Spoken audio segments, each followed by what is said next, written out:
अस्सलाम वालेकुम मोअज़्ज़िज़ तलबा व तालिबात। मोअज़्ज़िज़ तलबा व तालिबात, मेरा नाम सैयद कमर अब्बास है और आज हम पढ़ेंगे बाब नंबर 6 का सबसे आखिरी टॉपिक। और आज हम पढ़ेंगे एंजाइम की तख़सीस के बारे में। ये जानने की कोशिश करेंगे कि एंजाइम किस लिहाज से मखसूस होते हैं और इसी की कुछ मिसालें भी पढ़ेंगे जो एंजाइम की तख़सीस को साबित कर रही होगी। तो आइए चलते हैं ग्लास बोर्ड की जानिब। अस्सलाम वालेकुम मोअज़्ज़िज़ तलबा व तालिबात। तो आज हम इस बाब का सबसे आखिरी टॉपिक पढ़ने वाले हैं जिसका नाम है एंजाइम की तख़सीस। तो इस टॉपिक में हम एंजाइम की तख़सीस के बारे में पढ़ेंगे। एंजाइम की तख़सीस का मतलब है एंजाइम्स का ख़ास होना। एंजाइम दो लिहाज से मखसूस होते हैं।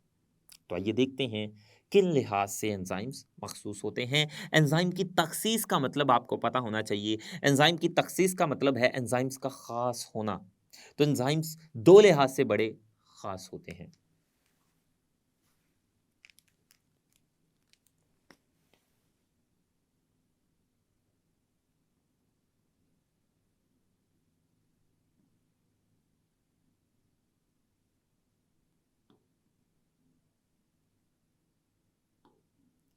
ख़ास या मखसूस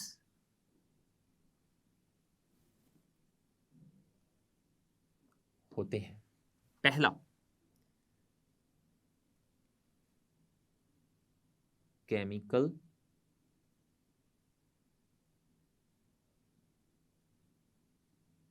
रिएक्शन के लिहाज से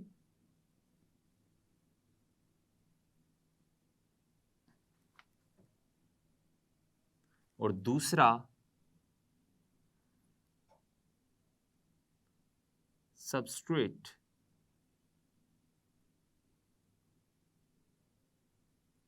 के लिहाज से। इन दोनों लिहाजों से एंजाइम्स बड़े मखसूस होते हैं या ख़ास होते हैं। तो देखते हैं केमिकल रिएक्शन के लिहाज से एंजाइम कैसे ख़ास या मखसूस होते हैं। हमारे जिस्म में 2000 से ज़ायद इक़साम के एंजाइम्स पहचाने जा चुके हैं। 2000 से ज़ायद इक़साम के एंजाइम, और हर एंजाइम ख़ास है, मखसूस है एक ख़ास केमिकल रिएक्शन करवाने के लिए। हर एंजाइम एक ख़ास किस्म का केमिकल रिएक्शन करवाता है, वो किसी दूसरी किस्म का केमिकल रिएक्शन करवाने में हिस्सा नहीं लेता। हाँ, दूसरी किस्म के केमिकल रिएक्शन की रफ्तार को बढ़ाने के लिए दूसरी किस्म का एंजाइम होगा। तीसरी किस्म के केमिकल रिएक्शन की रफ्तार को बढ़ाने के लिए तीसरी किस्म का खास एंजाइम होगा। चौथी किस्म के केमिकल रिएक्शन की रफ्तार को बढ़ाने के लिए चौथी किस्म का खास एंजाइम होगा। यानी हर किस्म के केमिकल रिएक्शन के लिए एक खास किस्म का एंजाइम हमारे जिस्म में मौजूद है। इसे कहते हैं एंजाइम का केमिकल रिएक्शन के लिहाज से मखसूस होना। तो हर किस्म के केमिकल रिएक्शन के लिए हमारे जिस्म में एक खास एंजाइम है। मैं आपको मिसाल दूंगा। रेप्लिकेशन हमारे जिस्म में होने वाला एक केमिकल रिएक्शन है। इस केमिकल रिएक्शन के लिए एक खास एंजाइम होता है, उसका नाम है डीएनए पॉलीमरेज एंजाइम। ये जो डीएनए पॉलीमरेज एंजाइम है, ये सिर्फ हमारे जिस्म के अंदर रेप्लिकेशन का रिएक्शन ही उसको ही कैटालाइज करेगा, उसी की रफ्तार को बढ़ाएगा। ये डीएनए पॉलीमरेज ये किसी दूसरी किस्म के केमिकल रिएक्शन की रफ्तार को नहीं बढ़ाएगा। एक और रिएक्शन जो हमारे जिस्म में हो रहा है वो है ट्रांसलेशन। ट्रांसलेशन एक ऐसा केमिकल रिएक्शन है जिसके दौरान हमारे जिस्म में प्रोटीन्स बनती हैं। इस केमिकल रिएक्शन के लिए भी हमारे जिस्म में एक खास एंजाइम है, और वो एंजाइम सिर्फ इसी केमिकल रिएक्शन के लिए खास है। वो एंजाइम किसी दूसरी किस्म के केमिकल रिएक्शन के लिए खास नहीं है। हाँ, दूसरी किस्म के केमिकल रिएक्शन के लिए कोई दूसरा एंजाइम खास होगा। तो एंजाइम्स केमिकल रिएक्शंस के लिहाज से बड़े मखसूस हैं। जिस तरह प्रोटीन्स की उनकी तैयारी के लिए हमारे जिस्म में एक खास एंजाइम है, उसके अलावा हमारे जिस्म में और बेशुमार किस्म के मॉलिक्यूल्स बन रहे हैं। तो अलग-अलग मॉलिक्यूल्स को बनाने के लिए हमारे जिस्म में अलग-अलग एंजाइम्स पाए जाते हैं। तो हर केमिकल रिएक्शन के लिए एक खास एंजाइम है। ये एंजाइम्स की तखसीस कहलाती है। इसके अलावा एंजाइम केमिकल रिएक्शन के खास होने की एक और मिसाल है, वो है फोटोसिंथेसिस और रेस्पिरेशन। ये दोनों अलग-अलग केमिकल रिएक्शन है। फोटोसिंथेसिस के दौरान पौधे के जिस्म में खुराक बनती है, जबकि रेस्पिरेशन के दौरान जिस्म में मौजूद खुराक टूटती है और उससे एनर्जी खारिज होती है। ये दो अलग-अलग केमिकल रिएक्शन है। फोटोसिंथेसिस को उसकी रफ्तार को बढ़ाने के लिए एक अलग एंजाइम है और रेस्पिरेशन की रफ्तार को बढ़ाने के लिए एक अलग एंजाइम है। तो दोनों केमिकल रिएक्शंस के लिए दो अलग-अलग एंजाइम्स मखसूस हैं। तो अब हम पढ़ेंगे सबस्ट्रेट के लिहाज से एंजाइम का मखसूस होना या एंजाइम की तखसीस होना। एंजाइम अपने सबस्ट्रेट के लिहाज से भी बड़े मखसूस होते हैं, यानी एक एंजाइम एक खास किस्म के सबस्ट्रेट्स को ही प्रोडक्ट्स में तब्दील करेगा, वो किसी दूसरी किस्म के सबस्ट्रेट्स को प्रोडक्ट्स में तब्दील नहीं करेगा। दूसरी किस्म के सबस्ट्रेट्स को प्रोडक्ट्स में तब्दील करने के लिए कोई दूसरी किस्म का एंजाइम होगा, तीसरी किस्म के सबस्ट्रेट को प्रोडक्ट्स में तब्दील करने के लिए कोई तीसरी किस्म का एंजाइम होगा, और चौथी किस्म के सबस्ट्रेट्स को प्रोडक्ट्स में तब्दील करने के लिए कोई चौथी किस्म का एंजाइम होगा। यानी हर सबस्ट्रेट को प्रोडक्ट में तब्दील करने के लिए एक खास किस्म का ही एंजाइम होगा, या एक एंजाइम सिर्फ एक ही सबस्ट्रेट को प्रोडक्ट में तब्दील करेगा, वो किसी दूसरी किस्म के सबस्ट्रेट को प्रोडक्ट में तब्दील नहीं करेगा, बल्कि दूसरी किस्म के सबस्ट्रेट को प्रोडक्ट में तब्दील करने के लिए कोई दूसरी किस्म का एंजाइम मखसूस होगा। इसकी मिसालें पढ़ते हैं, इसकी मिसालें हम लिख भी लेते हैं और आपके किताब में भी इसकी मिसालें दी गई है कि एंजाइम सबस्ट्रेट के लिहाज से कैसे मखसूस होते हैं। मैं इधर 3 एंजाइम्स लिखूंगा और देखेंगे कि किस तरह से वो 3 एंजाइम्स खास किस्म के सबस्ट्रेट्स को ही प्रोडक्ट्स में तब्दील करते हैं। पहला एंजाइम है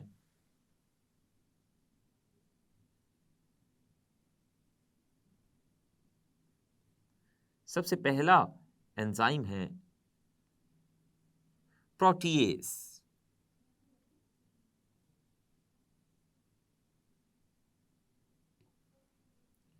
ये जो प्रोटीएज एंजाइम है, ये सिर्फ प्रोटीन्स को ही तोड़ता है। इनका जो सबस्ट्रेट है वो प्रोटीन है, ये सबस्ट्रेट पर असरअंदाज होकर, प्रोटीन्स पर असरअंदाज होकर उनको प्रोडक्ट्स में तब्दील करेंगे, और ये सबस्ट्रेट प्रोटीन के अंदर पाए जाने वाले पेप्टाइड बॉन्ड्स को तोड़ते हैं, जिसकी वजह से प्रोटीन्स भी टूट जाती हैं और प्रोडक्ट्स में तब्दील हो जाती हैं। तो प्रोटीएज एंजाइम ये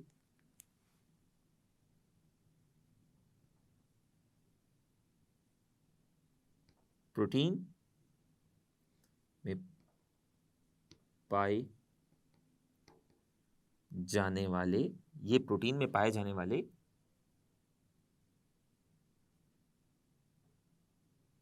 पेप्टाइड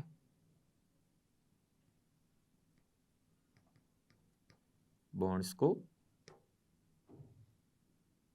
तोड़ता है। ये एक प्रोटीन है। हम जानते हैं कि प्रोटीन अमाइनो एसिड से बनी हुई लंबी और सीधी जंजीरों को कहते हैं।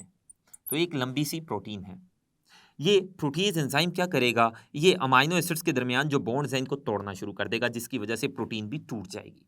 तो ये प्रोटीज एंजाइम का जो सबस्ट्रेट है वो प्रोटीन है। ये प्रोटीज एंजाइम सिर्फ प्रोटीन पर ही असरअंदाज होकर उसको तोड़ सकता है।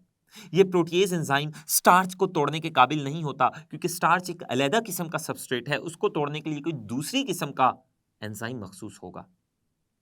तो एक और एंजाइम के बारे में पढ़ेंगे और वो है अमाइलेज।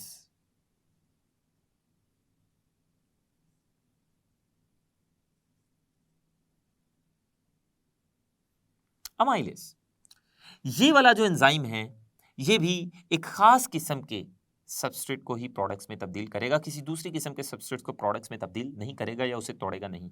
अमाइलेज ये हमेशा स्टार्च को ही तोड़ता है।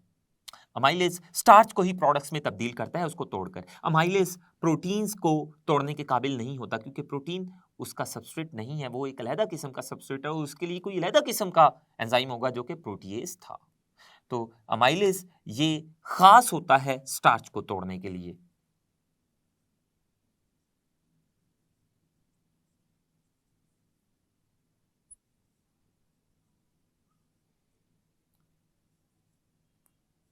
ये स्टार्च को ही तोड़ने के लिए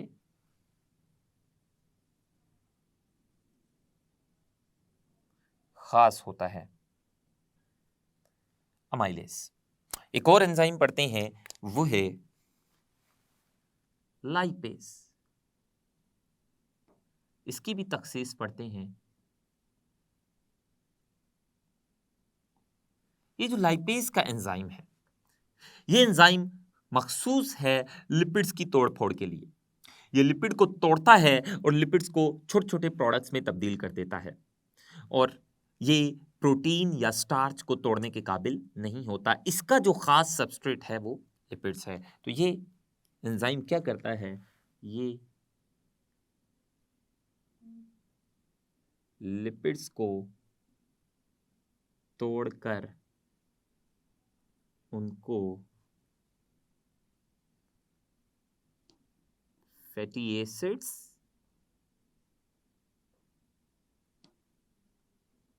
और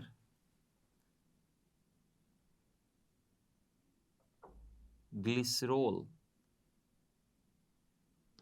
में तब्दील कर देता है। तो जो लाइपेज है, लाइपेज ये लिपिड्स पर ही असरअंदाज होगा, ये लिपिड्स को तोड़ने के लिए ही मखसूस है। लाइपेज स्टार्च या प्रोटीन्स को तोड़ने के लिए मखसूस नहीं है, बल्कि उनके लिए दूसरे एंजाइम्स मखसूस हैं। तो लाइपेज ये लिपिड्स को तोड़कर उनको छोटे छोटे मॉलिक्यूल्स यानी फैटी एसिड और ग्लिसरॉल में तब्दील कर देता है। तो ये हमने लाइपेज की तखसीस पढ़ी। इस तरह और भी बहुत सारी किस्म के एंजाइम्स हैं जो ख़ास किस्म के सबस्ट्रेट्स को ही प्रोडक्ट्स में तब्दील करते हैं। तो हर एंजाइम एक ही ख़ास किस्म के सबस्ट्रेट को प्रोडक्ट में तब्दील करेगा। वो दूसरी किस्म के सबस्ट्रेट को प्रोडक्ट में तब्दील करने के काबिल नहीं होता। दूसरी किस्म के सबस्ट्रेट को प्रोडक्ट में तब्दील करने के लिए कोई दूसरी किस्म का एंजाइम होता है। इसी तरह तीसरी और चौथी किस्म के सबस्ट्रेट को प्रोडक्ट्स में तब्दील करने के लिए तीसरी और चौथी किस्म का एंजाइम मखसूस होगा। अब ये जो एंजाइम मखसूस होते हैं, वो मखसूस होते हैं एक्टिव साइट की शक्ल की बुनियाद पर। हमने अभी पढ़ा कि एंजाइम सबस्ट्रेट के लिहाज से बड़े मखसूस होते हैं। एंजाइम का सबस्ट्रेट के लिहाज से मखसूस होना उसकी एक्टिव साइट पर मुनहसर करता है। एंजाइम उसी सबस्ट्रेट के लिए मखसूस होता है जिस सबस्ट्रेट की शक्ल एंजाइम की एक्टिव साइट से मिलती है। एंजाइम उसी सबस्ट्रेट को प्रोडक्ट्स में तब्दील करता है। तो ये आप लिख लीजिएगा, एंजाइम्स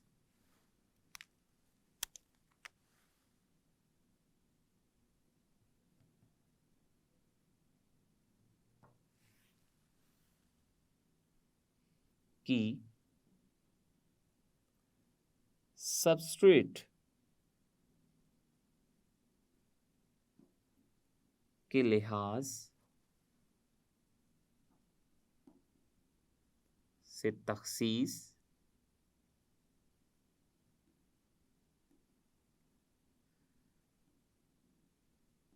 उनकी एक्टिव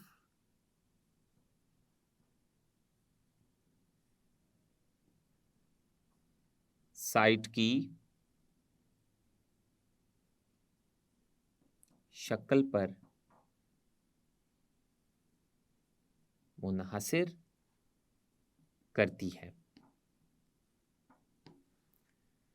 आइए जानते हैं कैसे। तो एंजाइम जो कि सबस्ट्रेट के लिहाज से मखसूस होते हैं, उनका सबस्ट्रेट के लिहाज से मखसूस होना उनकी एक्टिव साइट की शक्ल पर मुनहसर करता है। जैसी एंजाइम की एक्टिव साइट की शक्ल होगी, वैसी ही सबस्ट्रेट उसके साथ आकर जुड़ेगी। वही सबस्ट्रेट एंजाइम के साथ आकर जुड़ेगा जिस सबस्ट्रेट की शक्ल एंजाइम की एक्टिव साइट की शक्ल के जैसी होगी। कोई दूसरी किस्म का सबस्ट्रेट जिसकी शक्ल एंजाइम की एक्टिव साइट से नहीं मिलती होगी, वो एंजाइम के साथ जुड़ने के काबिल नहीं होगा और वो प्रोडक्ट्स में तब्दील नहीं होगा। तो ये एक डायग्राम के जरिए हम समझते हैं। ये एक एंजाइम है। एंजाइम हम जानते हैं कि वो ग्लोब्यूलर प्रोटीन्स होती हैं। अब ये जो एंजाइम है और ये एंजाइम की एक्टिव साइट है।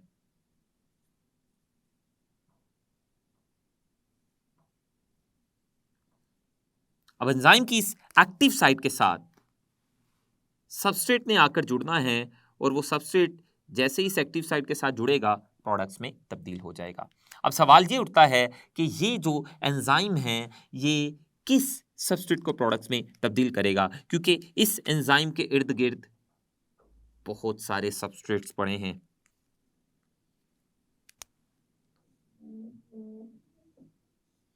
ये 3 अलग-अलग किस्म के सबस्ट्रेट इस एंजाइम के सामने पड़े हैं। एक सबस्ट्रेट गोल शक्ल का है, एक मुरब्बा शक्ल का है और एक मुस्ततील शक्ल का है।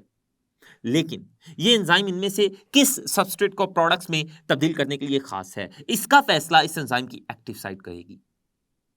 इस एंजाइम की एक्टिव साइट के साथ वही सबस्ट्रेट आकर जुड़ेगा जिसकी शक्ल इस एक्टिव साइट की शक्ल के जैसी होगी। जैसा कि आप देख सकते हैं, ये जो नीले रंग का सबस्ट्रेट है, इसकी शक्ल एंजाइम की एक्टिव साइट से मिलती है। तो ये जो एंजाइम है वो इसी किस्म के सबस्ट्रेट के लिए मखसूस होता है जिस सबस्ट्रेट की शक्ल एंजाइम की एक्टिव साइट से मिलती है। बाकी दो जो सबस्ट्रेट हैं उनकी चूंकि शक्लें एंजाइम की एक्टिव साइट से नहीं मिल रही, इसलिए उनके लिए ये एंजाइम मखसूस नहीं है। तो ये सबस्ट्रेट जिसकी शक्ल एंजाइम की एक्टिव साइट के साथ मिल रही है, ये एक्टिव साइट के साथ आकर जुड़ेगा और ये एंजाइम इस सबस्ट्रेट को प्रोडक्ट्स में तब्दील कर देगा। तो ये एंजाइम कैसे खास किस्म के सबस्ट्रेट के लिए मखसूस होते हैं, ये हमने जाना। तो आज हमने एंजाइम की तखसीस को मुख्तलिफ पहलुओं से पढ़ा और डायग्राम्स और मिसालों के ज़रिए हमने एंजाइम की तखसीस को साबित करने की कोशिश की। तो स्टूडेंट, आज हमने इस बाब का सबसे आखिरी टॉपिक भी मुकम्मल कर लिया। आज हमने एंजाइम की तखसीस के बारे में जाना और ये जाना कि एंजाइम किस लिहाज से मखसूस होते हैं और एंजाइम किस वजह से मखसूस होते हैं। हमने मिसालों के ज़रिए इसकी वजाहत की। इंशाल्लाह मुझे उम्मीद है कि आपने ये जो चैप्टर है बड़े अच्छे से समझा होगा। आने वाले लेक्चर्स में मज़ीद नए चैप्टर्स के बारे में पढ़ेंगे। तब तक के लिए अल्लाह हाफ़िज़।